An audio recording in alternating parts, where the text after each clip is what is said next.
front page of the Chronicle, and if you open the paper, is on page 3. They have a very staggering story of huge amounts of money apparently or allegedly stolen from the residence of the Sanitation Minister, Cecilia Dapaah's place at Abelengpe. That's according to the story. And it's captured on the front page of the Chronicle and is on page 3 of the paper as well. Very, very staggering story. And it has all of us wondering, just trying to understand or wrap our minds or heads around this particular story that the court is dealing with. But the Chronicle has, managed to write out the facts as we know them, or the facts as they have been presented before the court. Richard, am I right? Yeah, that's right. Okay, so what exactly is the paper saying? Okay, so the story is by Bernice Bessie, and she was in court and reports that the Minister of State responsible for sanitation and what's the other mandate? Ministry responsible for sanitation and water. Water resources. Yeah, the Honorable Cecilia Dapaah. The report is that the minister, together with her husband, have a home inside Abelengpe, which you rightly mentioned, and that they have had to work with 2 house helps. One has the name Patience Butchwe, and another is named as Sarah AJ. And they've worked with them for some time. And according to the story by the Chronicle, these 2 allegedly stole up to $1 million from the bedroom of the minister and the husband.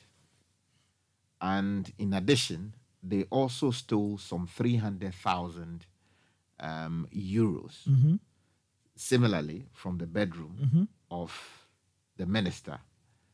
And then also, they also stole some jewelries, which are personal effects of the minister, and the value that has been put on the assorted clothes, for instance, is in excess of some 95,000 Ghana cedis. And there are handbags involved. There are also perfumes involved.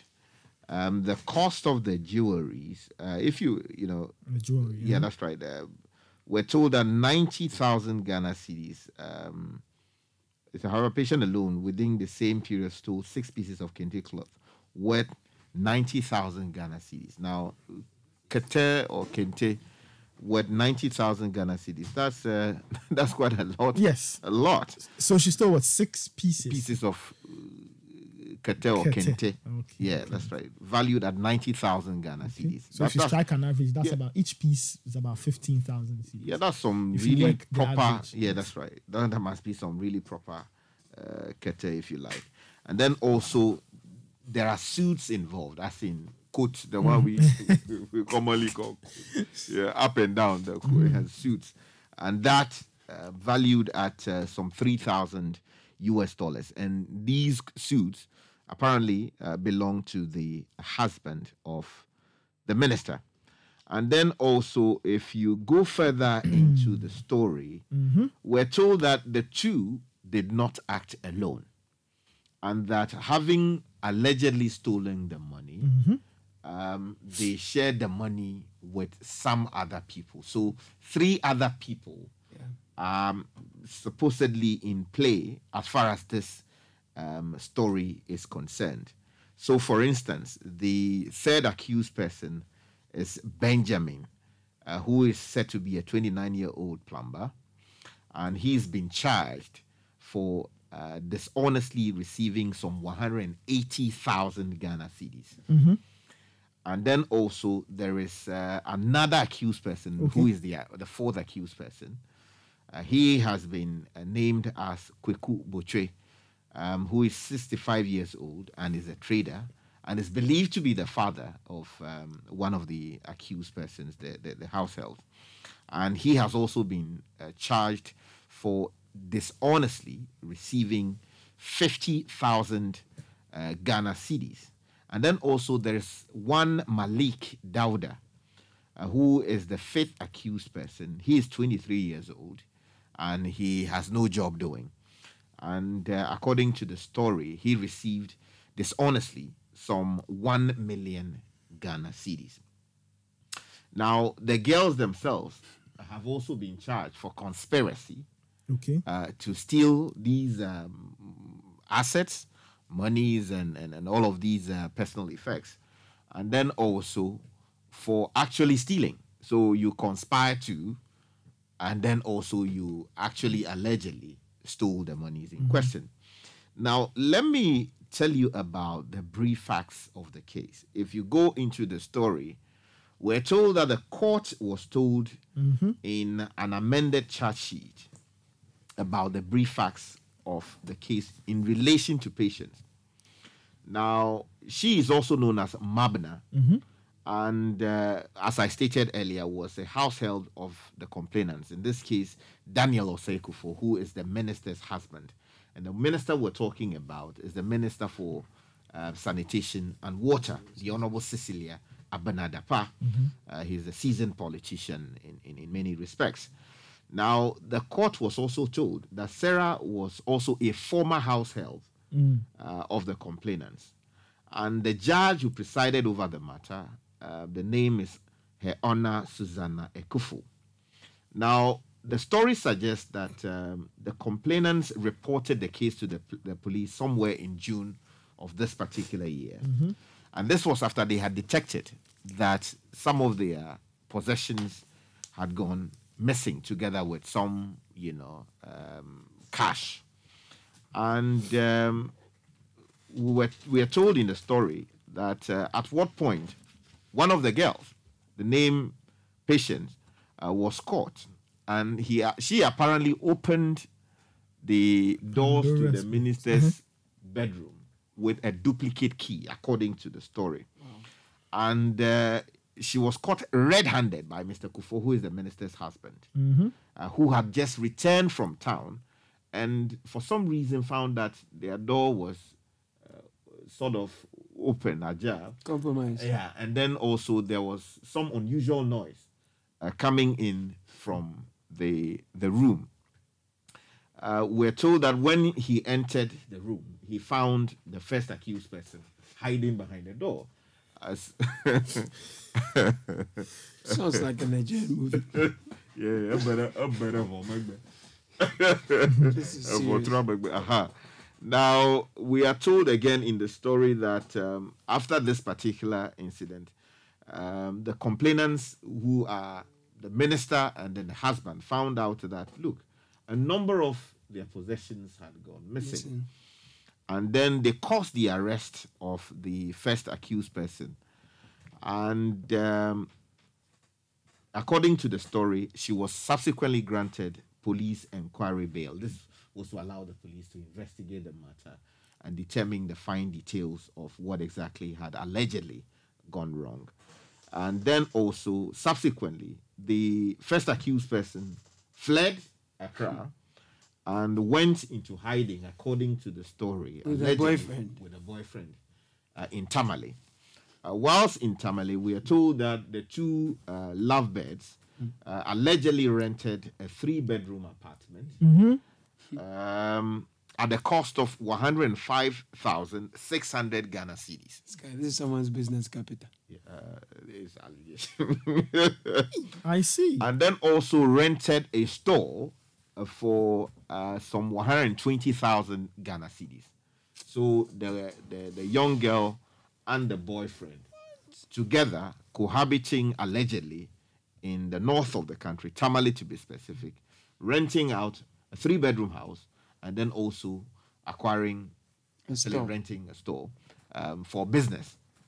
Again, we're told that police, acting upon intelligence, arrested them And then a spot check was done or search was conducted, in which case when they find you, arrest you immediately. They have to dig into your pockets, do all kinds of things to find out, what compromising things there may be on you. And then we're told that when this search was conducted in the 3-bedroom apartment, there was a retrieval of some $40,000 in cash. On them? Yes. Carrying $40,000. $40,000 in hard cash. And then also some 72,619 Ghana cedis was also retrieved from them. So you're talking about both US dollars and then Ghana also cedis. Ghana cedis, which would also suggest that there must have been some, Ghana cedis also involved in this particular matter. Mind you, there's also the alleged involvement of some 300,000 euros. We are told that patients allegedly bought a 3-bedroom house at the cost of $70,000 at Amrahia. So $70,000. Amrahia is here in Accra, right? Yes, it is. And then also spec'd the house. When we say spec'd, allegedly, furnished it. Furnished it well, Yeah. With the following brand new items. So there's a double-decker refrigerator. There's a water dispenser, the one you press and the water will come out. There's a television set. And then there's also a washing machine and a chest cooler, amongst others. Chest, that's what you take to picnic, right? The one the Fan Yugo people use. That's the chest cooler, right? People on fire. Ice chest. That's how we know it. This chest cooler is the Uber is too much. Now then also we are told that she also bought Hyundai Elantra, one we like calling Hyundai. Yes. Hyundai Elantra at the cost of 80,000 Ghana cedis for Benjamin. Oh. Wow. Yes. So this is for Benjamin. It's a benevolent thief. Yeah. And this allegedly. And who Benjamin in this case also sold it. So the car that was allegedly bought for him, he sold the car and used the proceeds to buy a Honda Civic. So which is more stylish, I would imagine. And then we are told that the first accused person gave the father, whose name I mentioned earlier, some 50,000 Ghana cedis. And then there was also a further allocation to her ex-boyfriend, who is known as Malik. And the amount involved in the ex-boyfriend's case is 1 million Ghana cedis in cash. And then also the court also heard that the first accused person implicated one Sarah, who is also who was also with the minister as a house help, during interrogation, that she was her accomplice. So apparently the allegation is that the two of them acted in concert, conspiracy. In cahoots. That's right. So the story continues to say that when they were working together in the complainant's house, the first accused used to keep watch. So she apparently would open the door allegedly and be watching to see if somebody was coming home at the main gate to enable Sarah to enter the couple's room to steal, after which they shared the booty, the spoil. Now, Sarah, the second accused person, was arrested at Budumburim here in the central region, right? And during investigation, it actually emerged that she used her portion of the stolen money to build a 3-bedroom house at where she was arrested. And the case has subsequently been adjourned to the 2nd of August, 2023.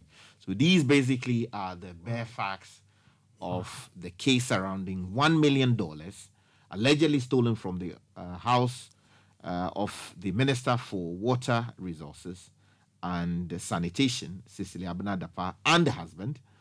Another 300,000 euros involved.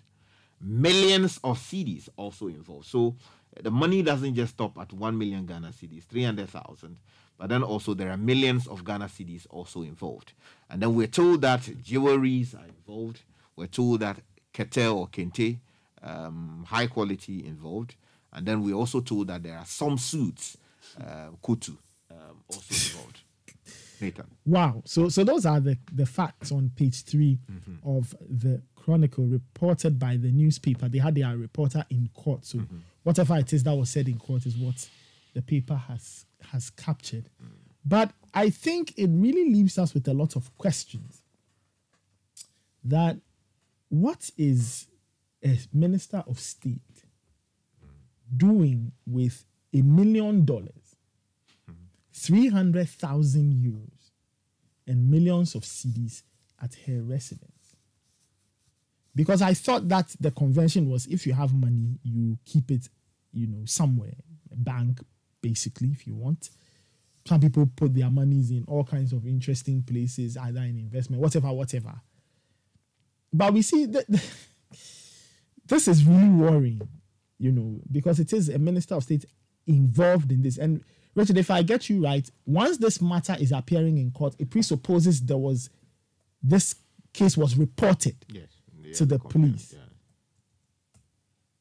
So this is disturbing. This is really disturbing.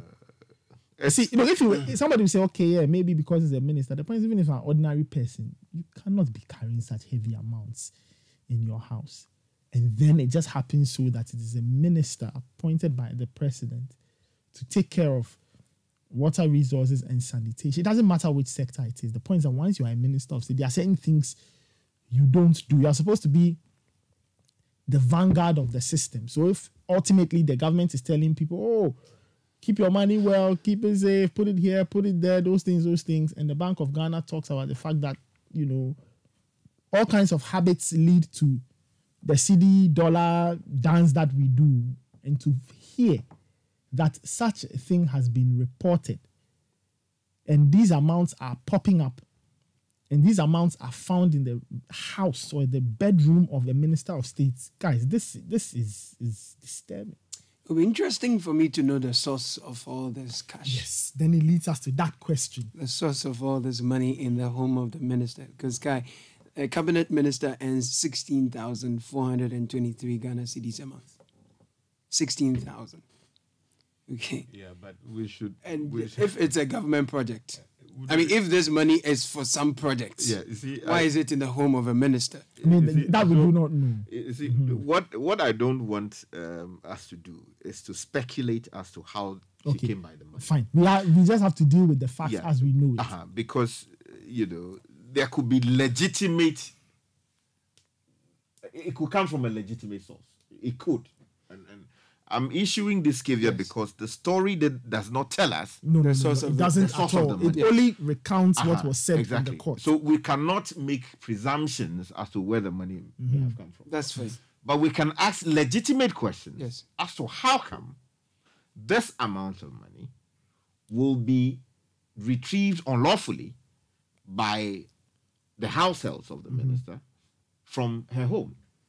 Because as you rightly stated, this is not 1 million old.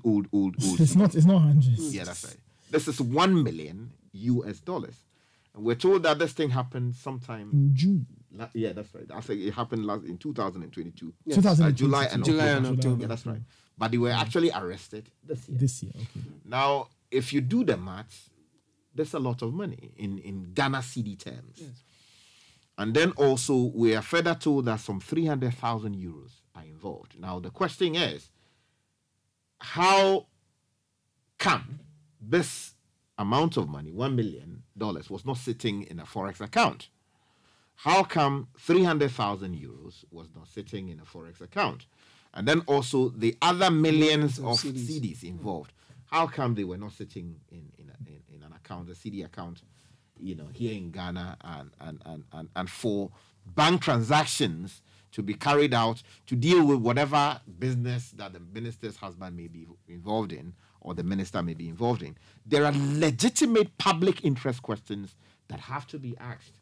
Because, mind you, the government of Ghana, the Bank of Ghana, the minister responsible for finance, they have always kept on harping on the point that let us avoid keeping money at home because these things attract. You have security implications. Exactly. You understand? Yeah.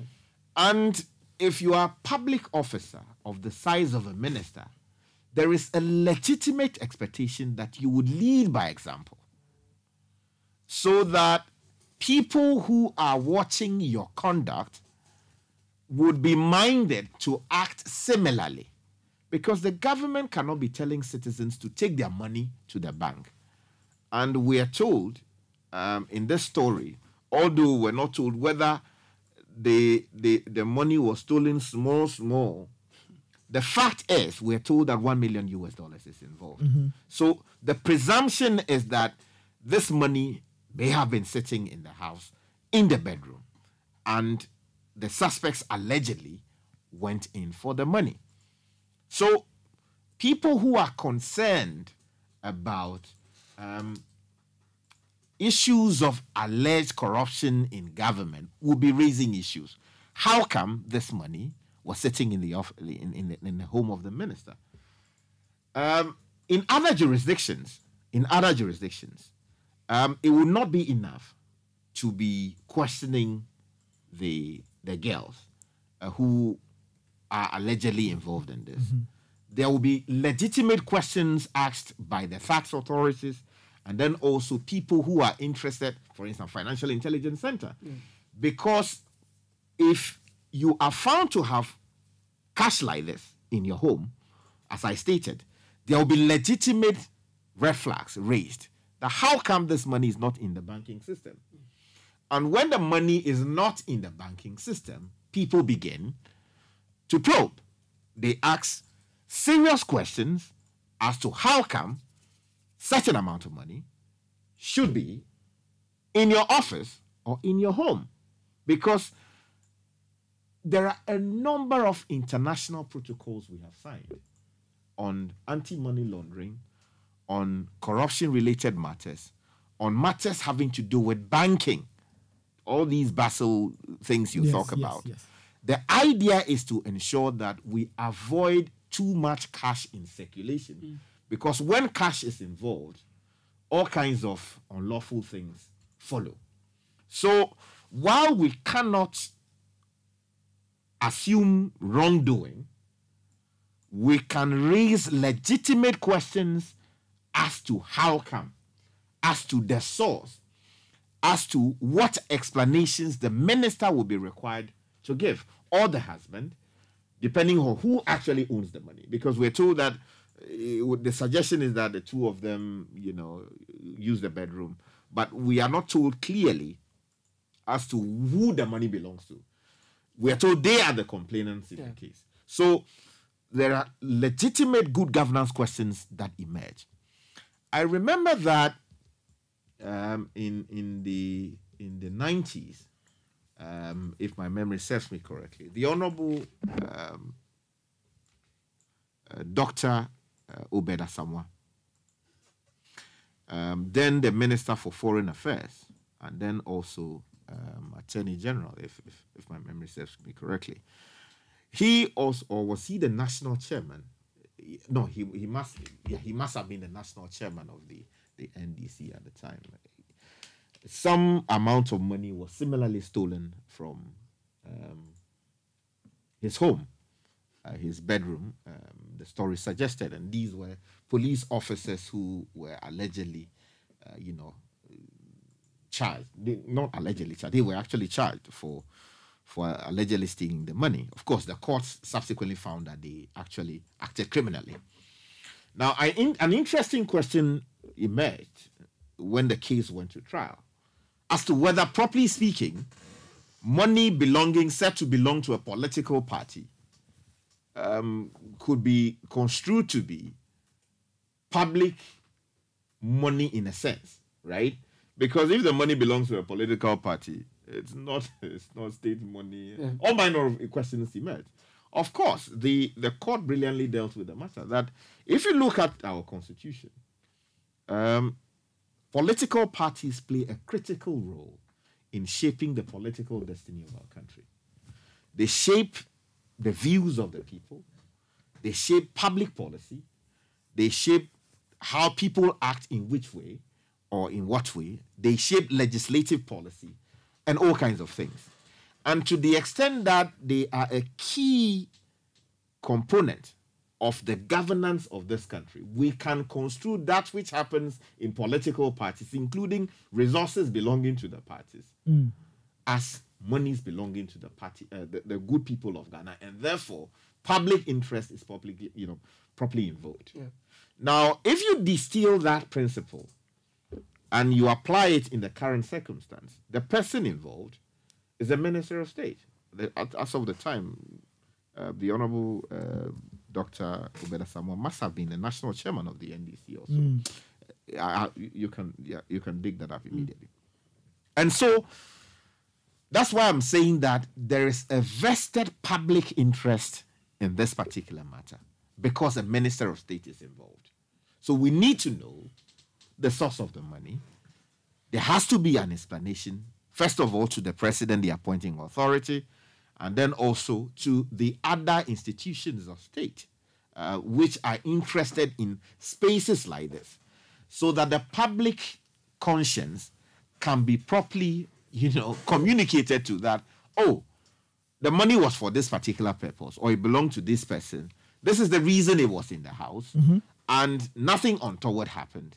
And then we can move from there.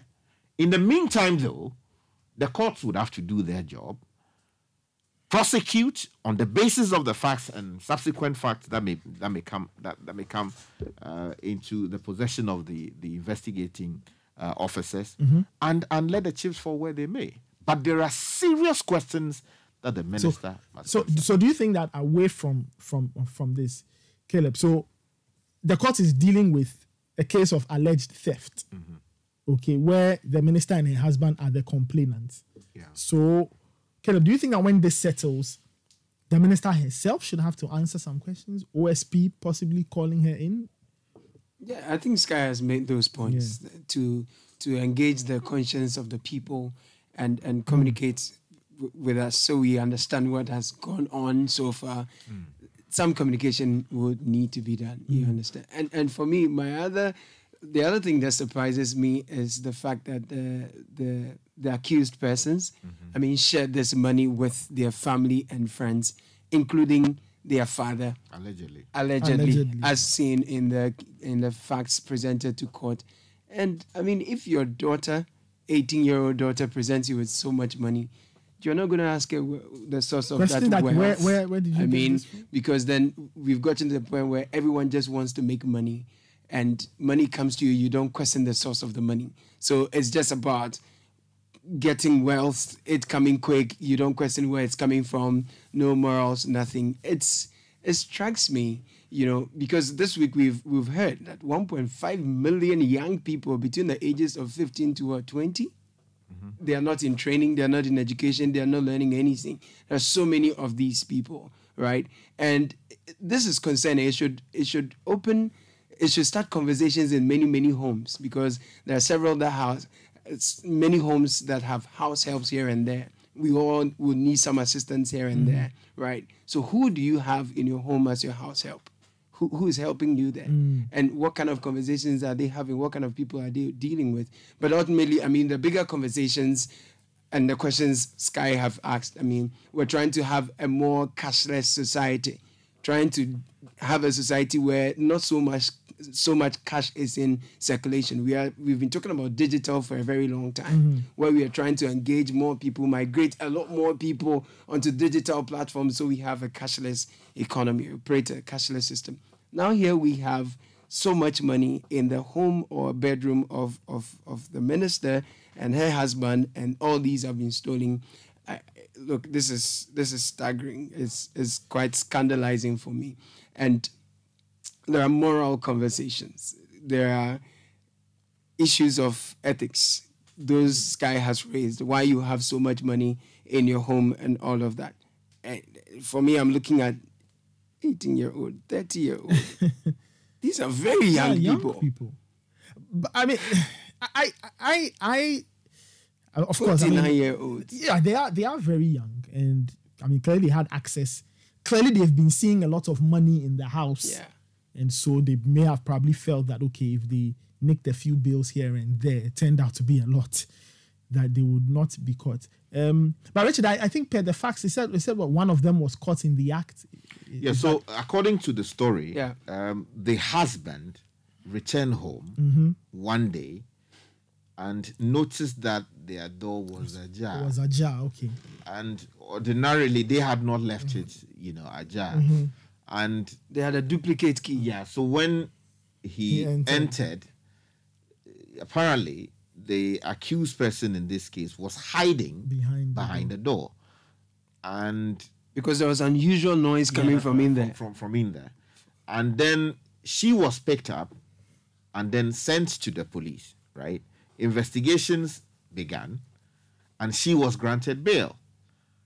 When bail was granted, she, according to the story, fled to Tamale. Okay. With a boyfriend, where they went to do all of it. So, but for the act of seeing her feeding Gadochi, it means they wouldn't have realized how much he was stealing. Is that the case?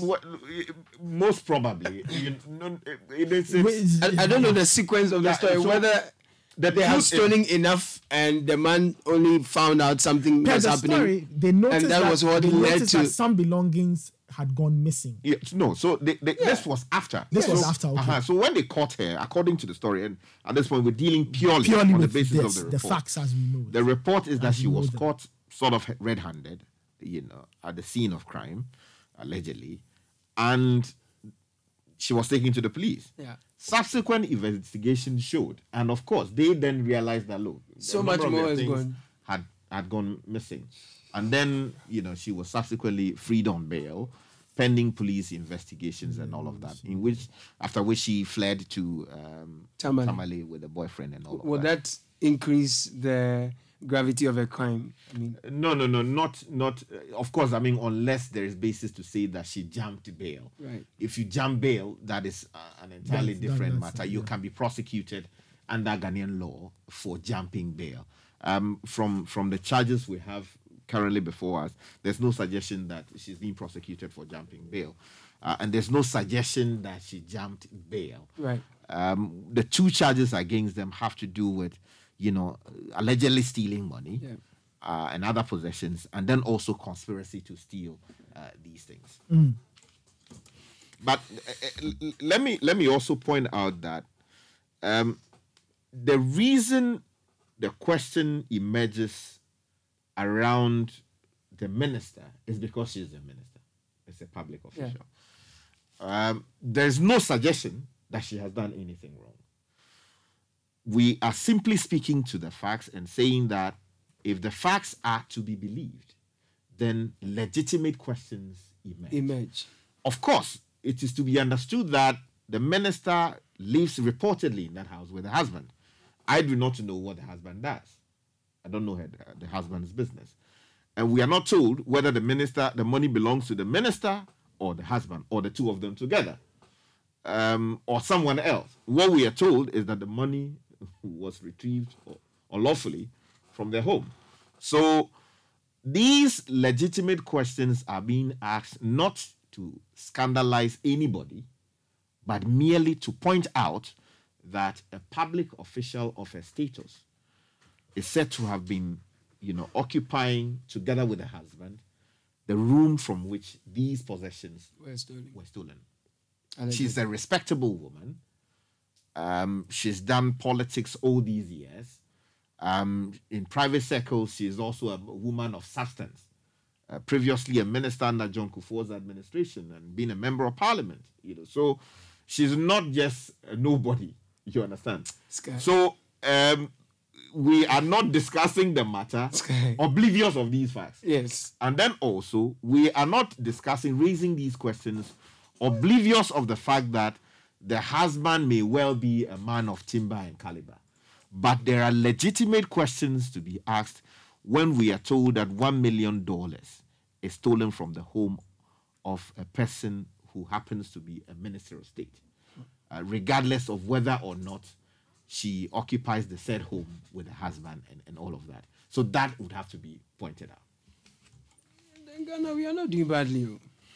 Why do you say so? Sky. It's no, man. You see, because all this much has been stolen, and until the man, bumped into her one time, it wasn't even seen that such amount is gone. This is some level, man. Really, really, really worrying. Very, very interesting morning. We are just dissecting the facts of a matter in court or an investigation that's ongoing. The minister in charge of sanitation and water resources. Now it involves huge amounts of money stolen from her residence. To be precise, from the bedroom of herself and her husband. And so the matter was reported. It went to court, and the Chronicle was in court, and that's how come this matter is out in public. So we are only dealing with the facts of the matter as reported by the Chronicle. 0549-986-996 is generating a lot of conversations in our WhatsApp box, and even if you go on social media, lots of people are talking about it. Some people are even talking about the Sky, and I think you made that point, Caleb. I think you also made that point about all this money around, but you don't feel it. Godfred has this thing he says all the time that we don't feel the money in this, but there's money around, but we don't feel it in the economy. So you have several people. No, but you have to work for it. I get it. I get it. But I mean, Godfred's point really is that some of the support we get from international agencies or other countries. We can be supporting ourselves. No. He's just saying that, look, the amount of money that comes in, or the amounts that come in, and all of that, we should be feeling it, but sometimes we don't feel it, Charlie. No, when it drops, it just dissipates to that's one or two dedicated areas where it must go to. Projects to keep the oils, the machinery of governments running. Projects have to be okay. All right, let's go to some of the messages. Yeah, let's go to some of the comments. And for the avoidance of doubt, listeners, this is a matter that is pendente lite, as the lawyers will say. It's a matter under or pending litigation, properly so-called. People have been charged. The courts have yet to decide the matter.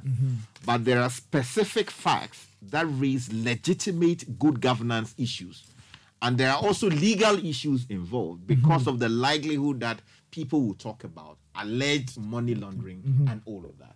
Okay. So when these matters are in play, and barring, let me just put it this way. The fact that a minister is involved is a huge matter. The fact that the amounts involved are staggering, these are serious issues. The fact that,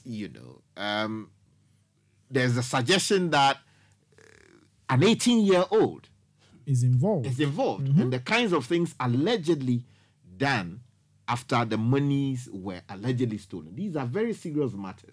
And we have that history in this country. So it is important that when people ask us to act in a certain way, those who are actually asking us to act in a certain way, either they themselves or their spouses, should be seen to be acting in a way that sends the right signal. We are not saying that they have done anything wrong as of this moment.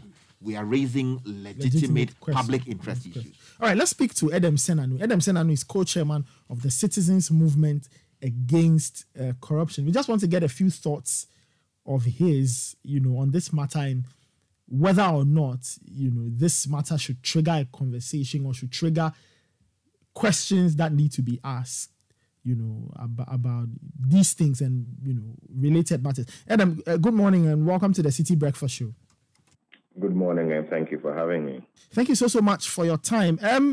I'm sure you've been following the discussion, and I don't know if you've read the story, but do you think that such an episode involving the sanitation minister and all these monies involved, do you think such an episode opens the door for legitimate questions to be asked concerning, the money, corruption, possibly, and related matters?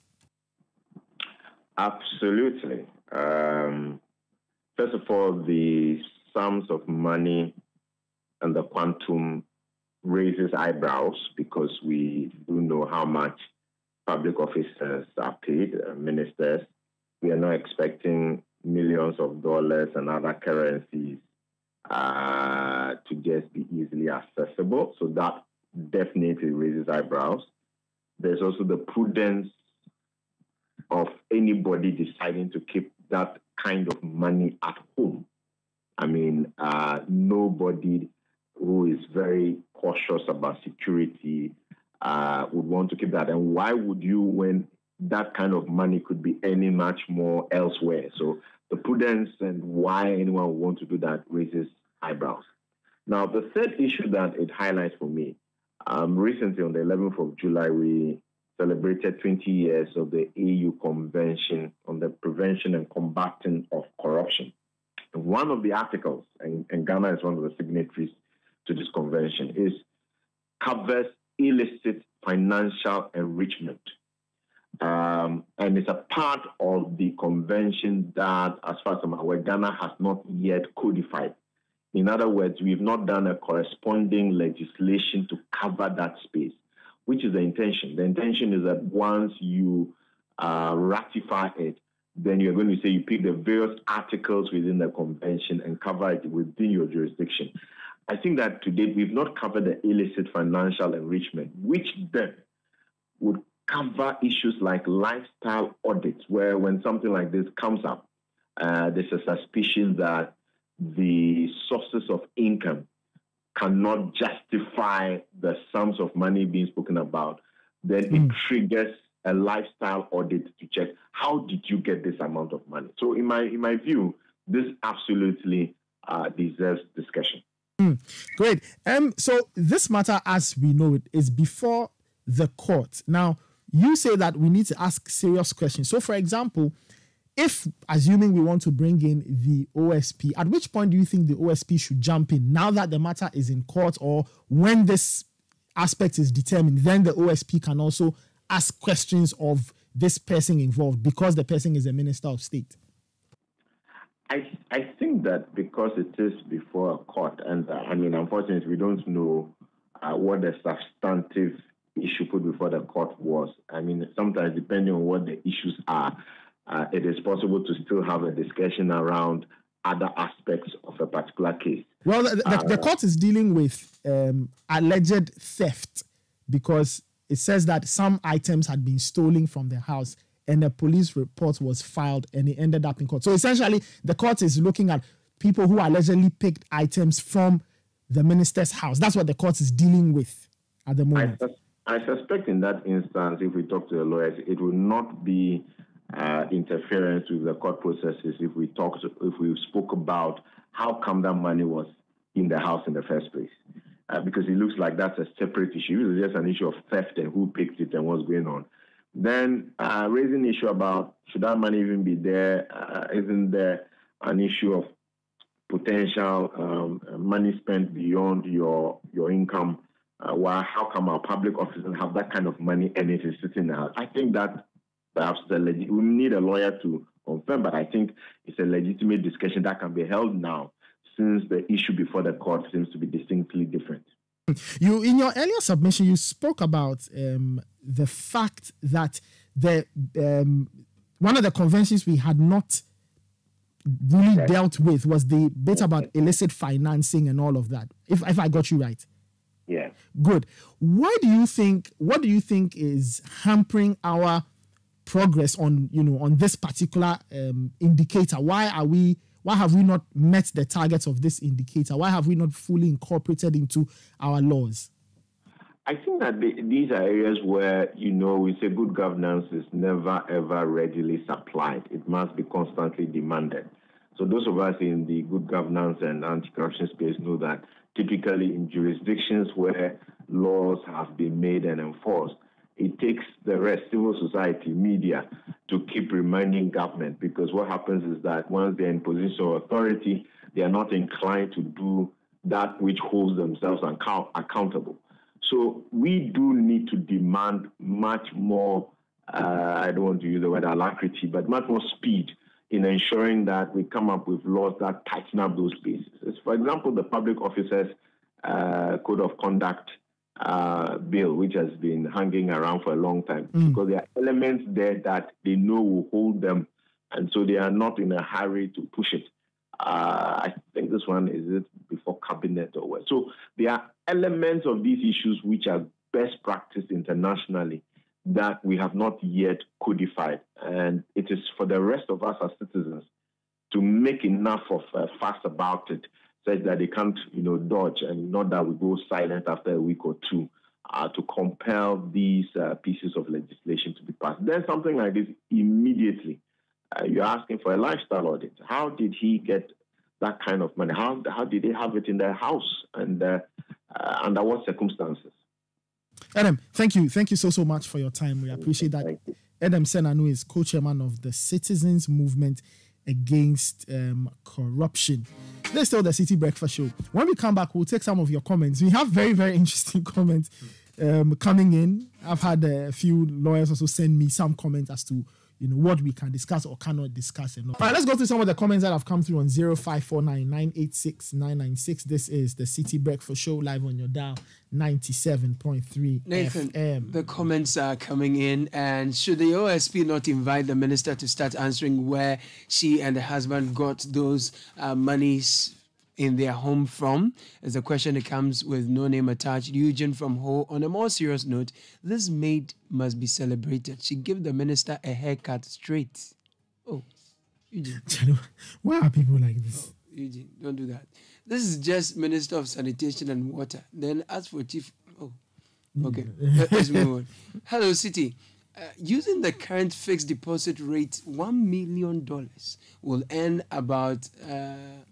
$6,200 a month. A genuine money will be in the bank to accrue that return on investment. Kosi from Koforidua sent that through. In other jurisdictions, the Minister of State would have resigned by now, even if the money isn't hers but belongs to the husband. No one keeps this amount of money at home. It could be kept in a bank without raising eyebrows or legitimate questions asked. The fact that a father allegedly received these huge sums of money from his teenage daughter without questioning its source indicates the current moral fabric of our society. Yep. Well, Yes, we don't know that. What's the name Ezekiel of that? Ezekiel, Young. we don't know that. The story doesn't tell us Whether the father asked questions or not. And you and I were not there. But he received it. The facts suggest that he allegedly received 50,000 Ghana cedis. Yes. Yeah, but they don't tell us whether he questioned her or not. Yes, I mean, responsible parents will ask questions. There's no suggestion that he did or did not do it. Pascal, at the end of the day, he received that huge amount of money from an 18-year-old girl. Yes, so there are legitimate questions there. Yeah. The question is, were there questions asked by the father? And what did the daughter say in response? Those facts are not in Did he investigate what the daughter told him? Those facts are not Exactly. You guys have forgotten one issue about why we are all here with haircuts, etc. People lost their life savings. These people are hoarding dollars and other currencies, leading to the fall of the city. Wickedness abounds in this country. David from Kaswa sent that through. Hello, CBS team. The minister didn't want the case to go public because I've been aware of this case for more than 10 months now. The said lady was building guest houses in her hometown.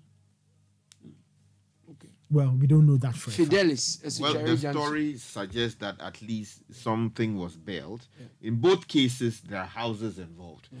One bought a house at Amrahi. Mm-hmm, yes, the bind, I remember. Another rented a home. Tamale, 3-bedroom. Exactly. And then another Budumburum. So, exactly. So houses are involved. If the person is claiming that he knows about the matter and all of that, it would suggest that he knows something. I don't know about guest houses, but there are buildings involved. Yes. But if you have extra info, you can gladly speak to them. Yeah.